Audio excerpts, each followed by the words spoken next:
ഞാൻ ഹാജറ, വടകരയാണ് വീട്. ഇപ്പോൾ HSA മാത്സായിട്ട് വർക്ക് ചെയ്യുകയാണ്. 2016 നടന്ന HSA മാത്സ് പരീക്ഷയിൽ 38ാം റാങ്കായിരുന്നു. വൈകാതെ തന്നെ ജോലി കിട്ടി. വിജ്ഞാപനം വന്ന ഉടനെ തന്നെ വടകര ഗോപാലകൃഷ്ണൻ സാറിൻ്റെ കീഴിൽ ഒരു ക്ലാസ് നടക്കുന്നുണ്ട് എന്നുള്ളൊരു വിവരം കിട്ടിയതിൻ്റെ അടിസ്ഥാനത്തിൽ സാറിൻ്റെ ക്ലാസ്സിൽ പോയി ജോയിൻ ചെയ്തു. വളരെ നല്ല ക്ലാസ്സായിരുന്നു. സബ്ജക്ട്സൊക്കെ വളരെ മികച്ച രീതിയിൽ സാറ് കൈകാര്യം ചെയ്തിട്ടുണ്ടായിരുന്നു. വളരെ എക്സ്പീരിയൻസ്ഡ് ആയ സാറാണ്. മാത്രമല്ല ആ സമയത്ത് തന്നെയായിരുന്നു സെറ്റ് ഞാൻ എഴുതിയെടുത്തത്.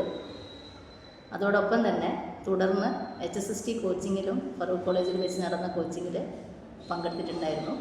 അതിലും റാങ്ക് ലിസ്റ്റിൽ വരാൻ സാധിച്ചിട്ടുണ്ട്.